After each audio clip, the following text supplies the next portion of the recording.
কি ব্যক্তি আজি আত্মহত্যা কৰিবলৈ বাধ্য হল, এইটো ভাবো যে এইটো ৰাষ্ট্ৰযন্ত্ৰৰ যি জটিলতা, এই জটিলতাৰ কাৰণেই এই আত্মহত্যা। আৰু ৰাষ্ট্ৰীয় নাগৰিকপঞ্জীক লৈ পেলাই বিভিন্ন মহলে যেনেকুৱা ধৰণৰ বিভিন্ন অপপ্ৰচাৰ চলাই আহিছে আৰু সেই অপপ্ৰচাৰেই আজি আৰু এটা প্ৰাণ কাঢ়ি ললে। ইয়াৰ জটিলতাখিনি আমি দেখা পাইছো যে ৰাজ্যিক সমন্বয়কৰ পৰা আৰম্ভ কৰি পেলাই যিসকল বিষয়া কৰ্মচাৰী এই ৰাষ্ট্ৰীয় নাগৰিকপঞ্জীৰ কামৰ লগত জড়িত, তেওঁলোকে ৰাইজক যেনেদৰে বুজাব লাগে কথাখিনি, যি আন্তৰিকতা থাকিব লাগে, সেই আন্তৰিকতা তেওঁলোকৰ নাই। বিভিন্ন এছকে বিলাকত ঘূৰি চাইছো, তেওঁলোকে মানুহক কুকুৰ মেকুৰীৰ নিচিনা ব্যৱহাৰ কৰা দেখা যায়। গতিকে এইসকল অফিচাৰৰ যি খামখিয়ালি, LRCR সকলৰ যি মৈমতালি, এই LRCR সকলৰ মৈমতালিয়ে আৰু খামখিয়ালিৰ কাৰণে অফিচাৰসকলৰ ৰাইজৰ লগত যি জনসম্পৰ্ক, এই জনসম্পৰ্ক ঠিক নথকাৰ কাৰণে আজি মানুহে এনেদৰে নিজৰ ভিতৰত সমস্যাবিলাকৰ সমাধান সূত্ৰ বিচাৰি নাপাই আত্মহত্যা কৰিবলৈ বাধ্য হৈছে। গতিকে উচ্চ পৰ্যায়ৰ তদন্ত বিচাৰিছো আৰু ইয়াৰ স্থানীয় যিগৰাকী LRCR তেওঁকো এই তদন্তৰ আওতাত আনিব লাগে।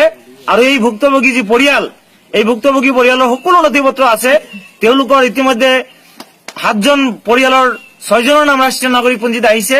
আৰু যিগৰাকী ব্যক্তি আজি আত্মহত্যা কৰি তেখেতৰ ৱাইফ ইতিমধ্যে ডিবৰ্ডাৰ আছিলে, সিও ইণ্ডিয়ান বুলি জাজমেণ্ট পাইছে। গতিকে এই পৰিয়ালটোক ন্যায় প্ৰদান কৰিব লাগে। ভাৰতীয় মানুহৰ আত্মহত্যা কোনো কাৰণতে আমি মানি ল'ব নোৱাৰো। চৰকাৰ ইয়াৰ কাৰণে দায়ী, NRC কৰ্তৃপক্ষ ইয়াৰ কাৰণে দায়ী।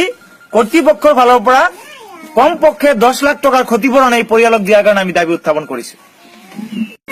শামছুল হক আত্মহত্যা কৰিছে নে তেওঁক হত্যা কৰা হৈছে, এটা চিষ্টেমে তেওঁক হত্যা কৰিছে, এইটো এটা ডাঙৰ প্ৰশ্ন।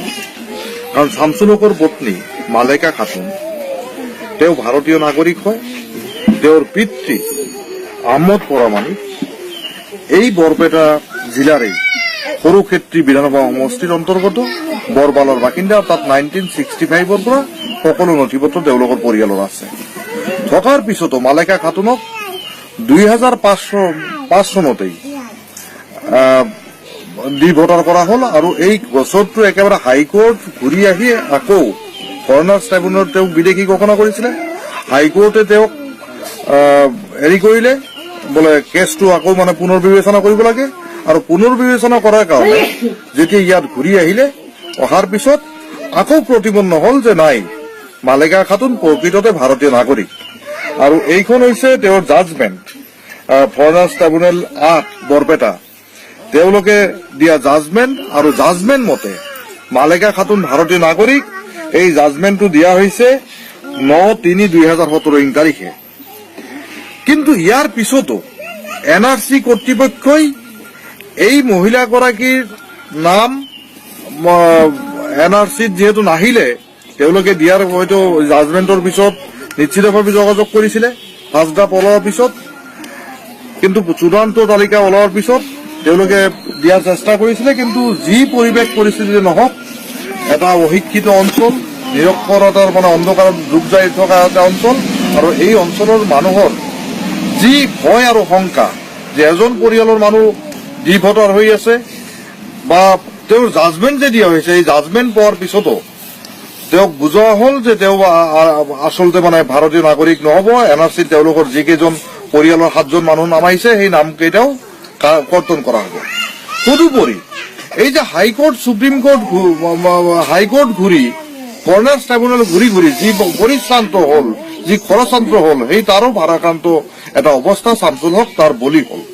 গতিকে এইটো এটা চিষ্টেম। ফৰেনাৰ্ছ ট্ৰাইব্যুনেলৰ নামত, ডিভোটাৰৰ নামত ভাৰতীয় নাগৰিকক তিল তিলকৈ হত্যা কৰা হৈছে, মৃত্যুৰ মুখলৈ ঠেলি পঠোৱা হৈছে। এইটো এটা জঘন্য ঘটনা চলি আছে অসমত। ভাৰতীয় নাগৰিকসকলক এই ধৰণৰ অত্যাচাৰ, উৎপীড়ন, এইটো সভ্য সমাজৰ কাৰণে কেতিয়াও গ্ৰহণযোগ্য নহয়। আৰু যি বিবেকবান নাগৰিক সমাজ, বিভিন্ন সংগঠন, অসমীয়া জাতি হত্যাৰ যদি আমি প্ৰসাৰৰ কথা কওঁ, সমৃদ্ধিৰ কথা কওঁ, যিসকলে কওঁ, তেওঁলোকে চকু মেলাৰ সময় সমাগত। অন্তত যিসকল বৈধ অসমবাসী 1971 চনৰ 25 মাৰ্চৰ পূৰ্বে যিসকলৰ ইয়াৰ বাসিন্দা, অসমৰ বাসিন্দা, ভাৰতবৰ্ষৰ নাগৰিক, এই অসমৰ বাসিন্দাসকলে ডি ভোটাৰ আৰু ফৰেনাৰ্ছ ট্ৰাইব্যুনেলৰ নামত ডিটেনশ্যন কেম্পত যি অত্যাচাৰ আৰু উৎপীড়নৰ মুখামুখি হৈছে তাৰ বিৰুদ্ধে এটা সবল প্ৰতিবাদ গঢ়ি তোলাৰ প্ৰয়োজন, চৰকাৰক বাধ্য কৰাৰ প্ৰয়োজন, এটা এই চিষ্টেমটো সলনি কৰাৰ প্ৰয়োজন।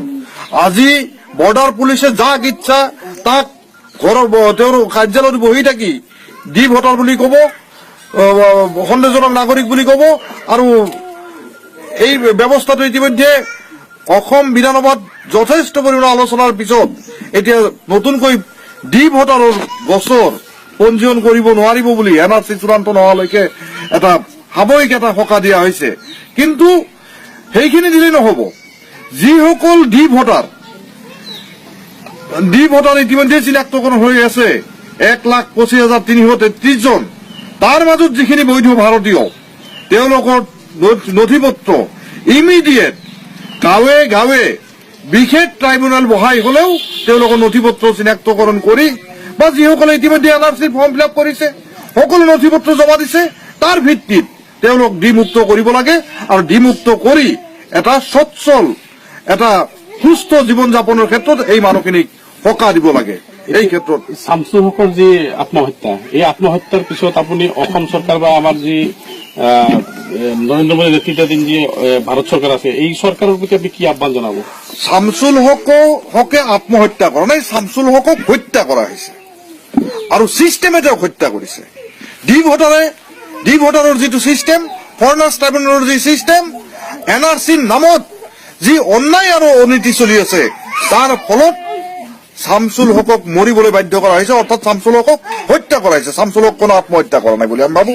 গতিকে চৰকাৰে এই ব্যৱস্থাবিলাক পৰিৱৰ্তন কৰিব লাগিব, আৰু শামছুল হকৰ পত্নী আছে, তেওঁৰ নিৰীহ 5টা ল'ৰা ছোৱালী ঘৰত আছে, 4টা ল'ৰা ছোৱালী এতিয়া ঘৰত আছে, দুজনী ছোৱালী বিবাহিত এতিয়া।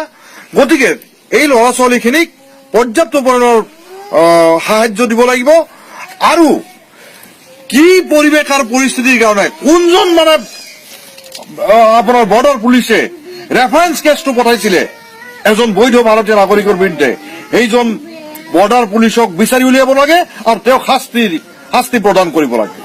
এই শাস্তি প্ৰদান কৰিলে বৰ্ডাৰ পুলিচে যদি শাস্তি পায় তেনেহলেহে এই ধৰণৰ অন্যায় অনীতিবিলাক বন্ধ হ'ব।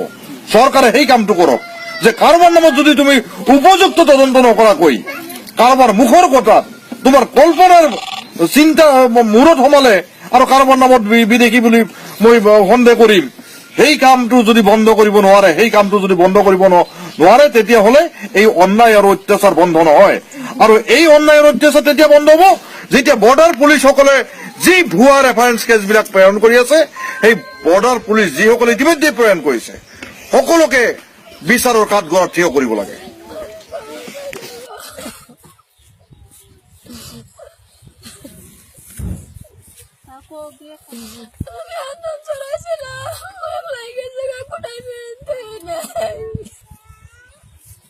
আগে কি কইছে আপনার কাছে কিবা কইছে না?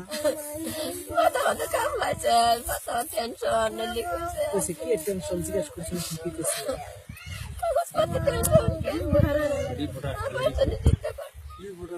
আপনি ডি ভোটার চিন্তা করছেন?